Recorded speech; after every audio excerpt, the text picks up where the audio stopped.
आप तमाम व्यूअर्स का हिंदी से अंग्रेजी के यात्रा के अनमोल सूत्र इस नए प्लेलिस्ट में स्वागत है।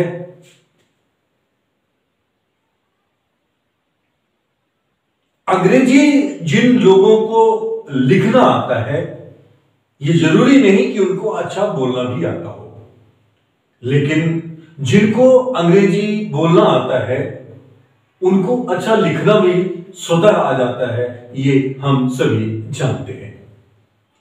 उन तमाम लोगों का जिन्हें कि इस बात का शौक है कि वो भी अंग्रेजी बोल सके उसी तरह जिस तरह हिंदी बोलते हैं, या वे लोग जो पहले से अंग्रेजी बोलना और लिखना भी जानते हैं, और साथ में वे लोग जो कहीं ना कहीं कंपटीशन की तैयारी में लगे हैं।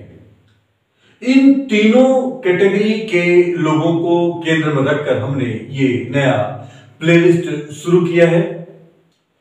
और ये कोई कहीं से कॉपी पेस्ट की हुई चीजें आपको नहीं मिलेगी। ये मेरे 35 वर्षों के रिसर्च है। उस रिसर्च पर हिंदी और अंग्रेजी के बीच में जो एक समन्वय है भाषा का, उसको आधार मानकर हम ये हिंदी से अंग्रेजी की यात्रा शुरू करने जा रहे हैं।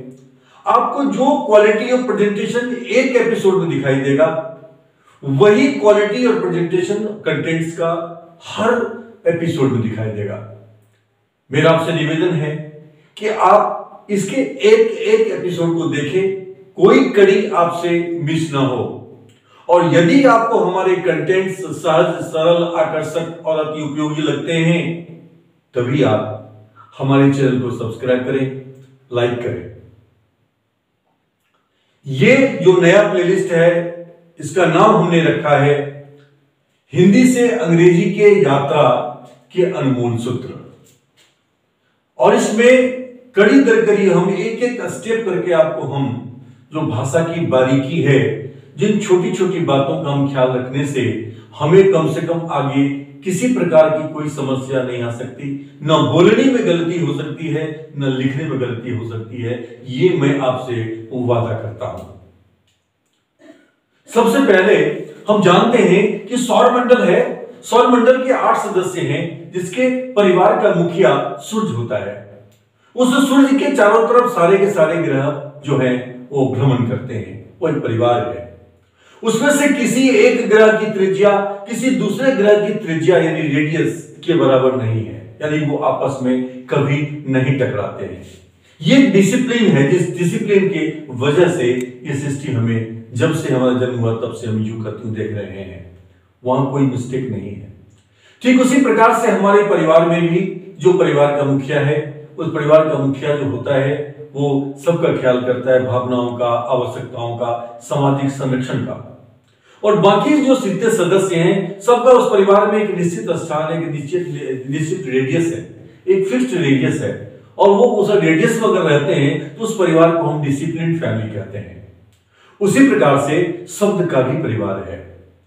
शब्द को ब्रह्म कहा गया है, क्योंकि शब्द जो है वह एक अदृश्य जो है रसायन है। वर्ड्स आर अनसीन केमिकल्स, जिसका प्रभाव होता ही होता है, वो निष्प्रभावी कभी नहीं होता है। लेकिन अगर हमें शब्दों का सही रूप से उसका ज्ञान हो, उसके कार्य के बारे में पता हो कि वह क्या कार्य करता है, अलग अलग तरह के शब्द हैं, वो अलग अलग क्या काम करते हैं परिवार के मुखिया के लिए, अगर हमें ये पता चल जाए और उसका कहां कहां स्थान आ सकता है ये हमें पता चल जाए, तो हमसे बोलने में और लिखने में दोनों में कोई गलती नहीं होगी। तो शब्द के परिवार को हम पार्ट्स ऑफ स्पीच कहते हैं। पार्ट्स ऑफ स्पीच में नाउन, एक नंबर में नाउन है, दूसरा प्रोनाउन है, तीसरा एडजेक्टिव है, चौथा वर्ब है, पांचवा एडवर्ब है, छठा प्रीपोजिशन है, सातवां कंजंक्शन है और आठवां इंटरजेक्शन है। हम अभी इंटरजेक्शन की बात नहीं करेंगे, क्योंकि वो वाक्य के अंदर कभी नहीं आता है। तो मात्र 7 ही शब्द बचे, noun, pronoun, adjective, verb, adverb, preposition and conjunction. अब यहां पे जो शब्द का जो परिवार है उसका मुखिया कौन है? तो उसका मुखिया जो है वो संज्ञा है, नाउन है। नाउन क्या है? नाउन है कि नाम, नेम कहते हैं उसको। किस चीज का नाम होगा? किसी व्यक्ति का यानी जीव का, किसी वस्तु का, किसी स्थान का, या किसी भाव गुणधर्म का, यानी जिसको हम ना छू सकते हैं ना देख सकते हैं, उसके भाव गुणधर्म से पता चलता है। जैसे हम कहते हैं मानवता, ह्यूमैनिटी, जिसे हम कहते हैं कि जो है चाइल्डहुड, बचपन, जैसे हम कहते हैं नटखटपन, नॉटीनेस, ये सारे के सारे जो है वो वे नाउन हैं जिनको हम ना देख सकते हैं ना हम छू सकते हैं। बाकी जो व्यक्ति का नाम है राम, श्याम, हरि, एनिमल में नाम आता है जैसे बफेलो, काव, डॉग वगैरह वगैरह, कोई भी जीव हो उसके जो नाम है उसके नाम को हम जो है नाउन कहते हैं। वस्तु का है नाम, उसको भी नाउन कहते हैं, या स्थान का नाम है उसे भी नाउन कहते हैं। यह शब्द के परिवार का मुखिया है। अब हम परिचय कराएंगे कि शब्द के परिवार के मुखिया के साथ जो बाकी सदस्य है वो परिवार के मुखिया के लिए क्या क्या काम करता है। तो दूसरा जो है वो है प्रोनाउन। प्रो का मतलब होता है के बदले में। किसके बदले में? नाउन के बदले में। जो शब्द नाउन के बदले में आता है, जैसे कि आप बिजली का बिल जमा कराने जाते हैं, आपके पिताजी के नाम से बिजली का मीटर है और बिजली का बिल जब जमा कराने जाते हैं तो वो आपके पिताजी के जगह पर समझ करके ही वो बिजली का बिल जमा करते हैं। आपका अपना वहां कोई अस्तित्व नहीं है। उसी प्रकार से भाषा के परिवार में प्रोनाउन जो है उसका अपना कोई अस्तित्व नहीं है, वह किसी न किसी नाउन के बदले में वाक्य में आता है, क्योंकि परिवार का मुखिया है, वह सबसे इंपॉर्टेंट जो है मेंबर है फैमिली का, जिसका नाम बार बार नहीं लिया जाता है। इसलिए उसकी जगह पे एक शब्द आता है, उसे कहते हैं प्रोनाउन, जिसकी चर्चा हम बाद में विस्तार में करेंगे। कितने तरह के होते हैं, वो क्या क्या काम करते हैं और वाक्य में कहां कहां स्थान है। तीसरा है एडजेक्टिव। एडजेक्टिव को हिंदी विशेषण कहते हैं। विशेषण का काम है कि कर्ता की विशेषता बतलाना, सब्जेक्ट की विशेषता बतलाना। सब्जेक्ट कौन हो सकता है? नाउन हो सकता है या प्रोनाउन हो सकता है, तो उसकी विशेषता बतलाता है। जैसे कि राम लड़का है, अगर हम प्रश्न पूछे नाउन से कैसा लड़का है तो उत्तर में जो मिलेगा वो एडजेक्टिव है। राम अच्छा लड़का है तो अच्छा हो गया एडजेक्टिव। एडजेक्टिव का इतना ही काम है कि वो जो है नाउन या प्रोनाउन की विशेषता बतलाता है। तीसरा है वर्ब। ये वर्ब जो है क्रिया जिसे कहते हैं, ये वर्ब दो तरह का होता है। एक वो जो कि किस टेंस में है नाउन या एक्शन का मूड क्या है वो बतलाता है, उसे कहते हैं ऑक्सिलरी वर्ब। ऑक्सिलरी वर्ब वे वर्ब हैं जिसका वाक्य में जरूरत पड़ भी सकता है, नहीं भी पड़ सकता है। और ये जैसे कि हम am is are was were, ये है, ये सब हेल्पिंग वर्ब है। उसके बाद modals can, could, shall, should, will, would वगैरह वगैरह जिसकी चर्चा हम करेंगे बाद में, वो वर्ब के मूड को बतलाता है। और दूसरा होता है जिसे कहते हैं हम मेन वर्ब या प्रिंसिपल वर्ब। जो वर्ब की जो मुखिया है, परिवार का, शब्द के परिवार का मुखिया है, उसके एक्शन के बारे में बतलाता है कि वो क्या एक्शन करता है, उसे हम कहते हैं मेन वर्ब। उसके बाद उसकी चर्चा हम आगे करेंगे कि उन सब का ग्रुप है, किस ग्रुप में कौन आता है। वर्ब दो काम हो गया, वर्ब तीन काम हो गया वर्ब का। एक काम हो गया एक्शन बतलाता है, उसे कहते हैं main verb. Go, went, gone, goes, going, ये मेन वर्ब है। उसके बाद होता है इसमें helping verb, am is are was were. ये इसके तीन सेट हैं जिसकी चर्चा हम अगले एपिसोड में डिटेल में करेंगे और देखेंगे कि वो कितने तरह के होते हैं और वाक्य में उनका स्थान फिक्स्ड पोजीशन है सबका, उससे अलग वो आ ही नहीं सकता है। और अगर इतना पता चल जाए आपको तो आपसे गलती से भी बोलने में या लिखने में गलती हो ही नहीं सकती है। पांचवा सदस्य होता है इसमें से कहते हैं एडवर्ब। एडवर्ब का काम क्या है? एडवर्ब में एडी हो गया एडजेक्टिव और वर्ब, यानी जो शब्द, जो वर्ड एडजेक्टिव की विशेषता बतलाता है उसे एडवर्ब कहते हैं। जैसे राम अच्छा लड़का है। अब प्रश्न पूछेंगे विशेषण से तो विशेषण की विशेषता बतलाएगा, एडजेक्टिव की विशेषता बतलाएगा, तो आंसर आएगा बहुत, वेरी। राम कैसा लड़का है, कितना अच्छा लड़का है, आंसर है बहुत, तो जगह Ram is a very good boy. ये वेरी हो गया एडजेक्टिव, एडवर्ब, जो एडवर्ब की एडजेक्टिव गुड की विशेषता बतलाता है। तो जो शब्द एडजेक्टिव की विशेषता बतलाता है वो एडवर्ब है। दूसरा, जो शब्द वर्ब की विशेषता बतलाता है वो भी एडवर्ब है। जैसे कि राम दौड़ता है, राम रन्स।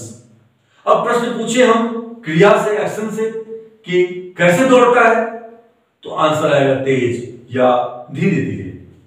तो वो तेज का फास्ट या स्लोली, ये हो गया एडवर्ब। कौन सा एडवर्ब? वो एडवर्ब जो वर्ब की विशेषता बतलाता है। और तीसरा होता है कि वह शब्द, ये एक ही ऐसा शब्द है पूरे पार्ट्स ऑफ स्पीच में जो खुद की भी विशेषता बतलाता है, और जो खुद की भी विशेषता बतलाता है उसे भी हम एडवर्ब कहते हैं। जैसे कि राम तेज दौड़ता है, राम रन्स फास्ट। अब इसमें फास्ट जो है वो एडवर्ब है। हम पूछे कितना तेज, उत्तर आता है बहुत तेज। तो बहुत क्या होगा? Very. Ram runs very fast. यहां वेरी भी एडवर्ब है और फास्ट भी एडवर्ब है। तो हम इस निष्कर्ष पर पहुंचते हैं कि जो वर्ड या जो शब्द विशेषण की विशेषता बतलाता है, या मेन वर्ब की विशेषता बतलाता है, या फिर वो खुद की भी विशेषता बतलाता है, वो एडवर्ब कहलाता है। छठा सदस्य है, उसे कहते हैं प्रीपोजिशन। प्रीपोजिशन क्या होता है?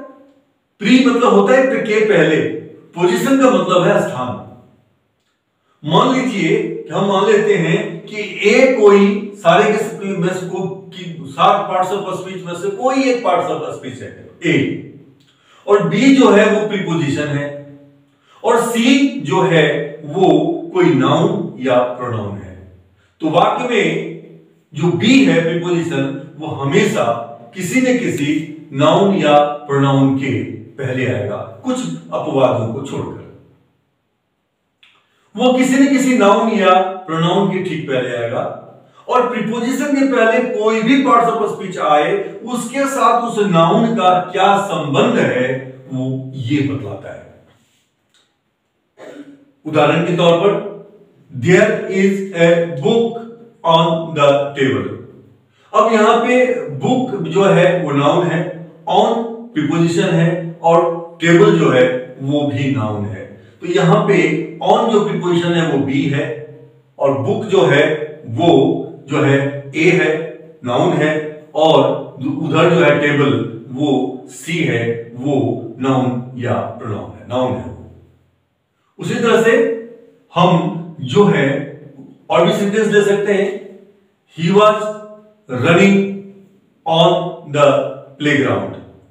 तो he was running on the playground में रनिंग वर्ब है और प्लेग्राउंड नाउन है, उसके बीच संबंध बतलाता है ऑन। उसके बाद नेक्स्ट एग्जांपल आता है कि she is good at English, वह अंग्रेजी में अच्छी है।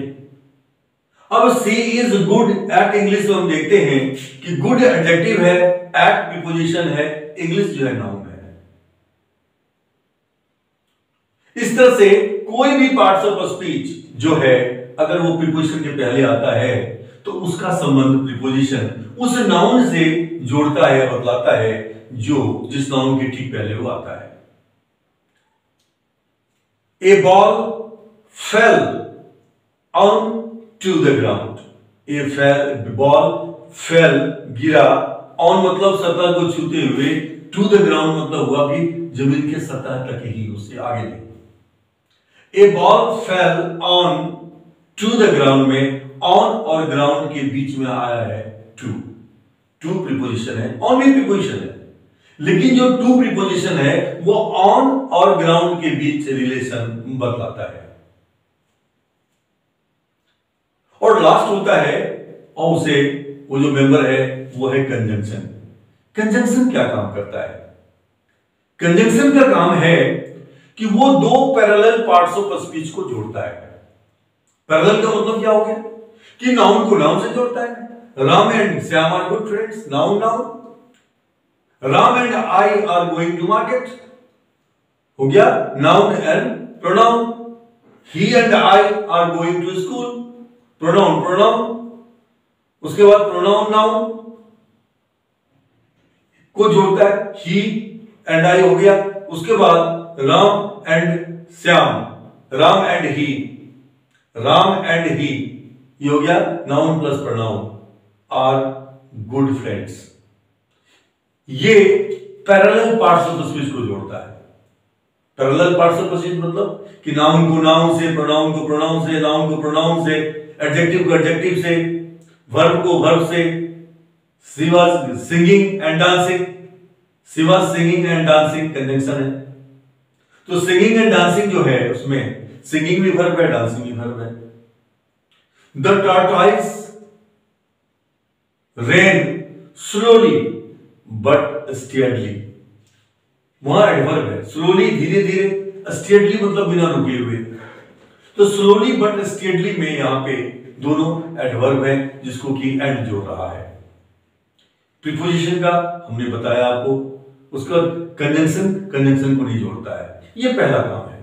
दूसरा काम है कि कंजंक्शन जो है दो फ्रेजेस को जोड़ता है। ये फ्रेजेस क्या होता है हम अगले एपिसोड में चर्चा करेंगे, एक एक पार्ट की चर्चा करेंगे और उनका ग्रुप ऑफ वर्ड्स है, उनके साथ कौन कौन सा शब्द एक साथ आ सकता है और उस ग्रुप में कौन पहले आएगा, फिर कौन आएगा, फिर कौन आएगा, इसकी चर्चा हम करेंगे।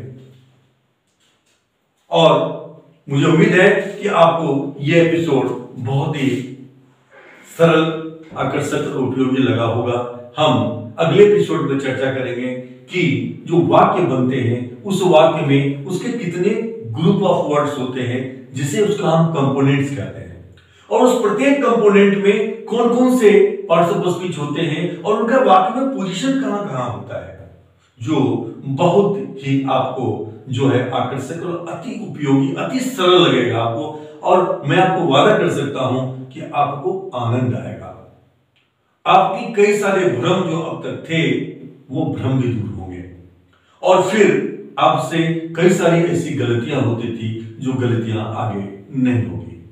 फिर मिलते हैं हम आपसे अगले एपिसोड में एक नए टॉपिक को लेकर के, इसी कड़ी में जो बहुत ही वर्थवाइल होगा और आपको अच्छा लगेगा। Thank you very much for watching this video.